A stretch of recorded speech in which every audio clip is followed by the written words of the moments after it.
और आइए big wall के जरिए कुछ और डिटेल में आपको जानकारी देते हैं कि हिजबुल्लाह का घेरा और हमास का किस तरह से बचाव हो रहा है। उत्तरी इजराइल, ये देखिए मैप भी बता रहे हैं आपको, उत्तरी इजराइल पर इस वक्त अटैक देखने को मिला है। हमास का बीती रात लगातार कई हमले किए गए हैं, जिसका पलटवार आईडीएफ कर रही है। रॉकेट मोर्टार से कई हमले किए गए हैं।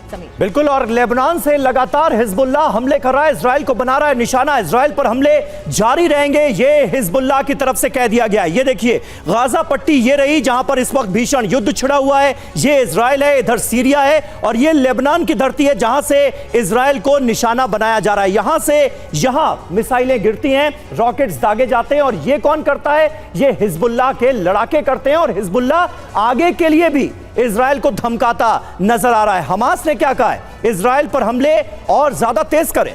जी हां, हमास ने कहा है कि और तेज होने चाहिए हमले रुकने नहीं चाहिए।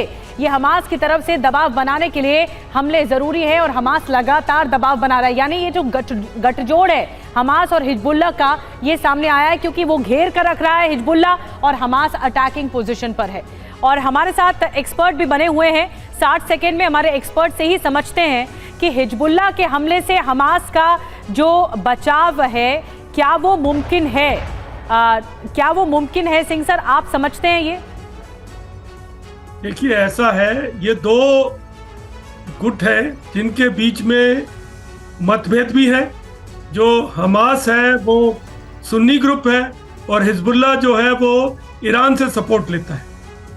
और यहाँ पर जो सबसे बड़ी चीज़ है वो ये है कि हिजबुल्लाह के ऊपर दबाव बनाया जा रहा है कि आप इस लड़ाई में पूरी तरीके से कूद पड़े।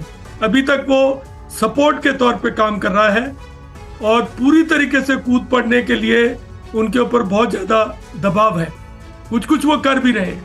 तो ये मुठभेड़ और ये चीज़ तो चलती रहेगी, क्योंकि आपने यूक्रेन में भी देखा है कि हम सोचते हैं कि लड़ाई आईडीएफ सोचती है बहुत जल्दी खत्म हो जाएगी, पर जैसे हमारे कर्नल टिन्नी इन्फेंट्री के काउंटर इंसर्जेंसी के एक्सपर्ट है, ये भी आपको बताएंगे कि ये जो हाइब्रिड लड़ाई है ये जल्दी में खत्म नहीं होती। इसमें घरों की लड़ाई, मलबे के बीच की लड़ाई, सुरंगों की लड़ाई, इस सब के लिए समय चाहिए। बिल्कुल सही बात है। और कर्नल एस डिन्नी का आपने जिक्र किया, डिन्नी साहब हमारे साथ मौजूद हैं। किस तरह से आप देखते हैं ये जो ट्रिपल एच सामने खड़े हैं इजराइल के, चाहे वो हमास हो, हिजबुल्लाह हो, और इसी में यमन के हूती विद्रोहियों को भी अगर ऐड कर लिया जाए, ये कितना बड़ा चैलेंज मानते हैं आप डिन्नी साहब? बिल्कुल, देखिए इजराइल पे ये तीनों जो एच है, हिजबुल्लाह, हमास और हुतीस जो है, वो डेफिनेटली एक चैलेंज है। और अभी तक इजराइल का नॉन स्टेट एक्टर्स के साथ ही हो रहा है। जहां तक हिजबुल्लाह का सवाल है, हिजबुल्लाह इससे पहले इजराइल के बीच में एक अंडरस्टैंडिंग थी, अनरिटन अंडरस्टैंडिंग थी कि वो कभी सिविलियन टारगेट्स पे नहीं करते, ना इजराइल करते थे।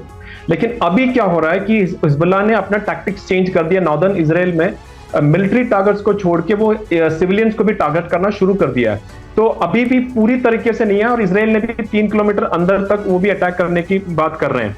मेरे ख्याल से एक जैसे जनरल सिंह सर ने कहा है, वो आर्मी कमांडर रहे हुए हैं, उनको पता है कि ना चाहते हुए भी इसको एस्केलेशन की तरफ जा सकते हैं। जैसे आज कल एक यूएस के ड्रोन को गिराया गया है। तो मेरे ख्याल से ये जो 3, हमास तो ऑफकोर्स ऑलरेडी है, हिजबुल्लाह और हुतीस, वो इजराइल ना चाहते हुए भी अपने एस्केलेशन का एक बहुत बहुत धन्यवाद। आपने जिस विस्तार से समझाया है कि कितनी बड़ी चुनौती इस वक्त इजराइल के सामने है इस तरह के मिलिशिया गुट को लेकर।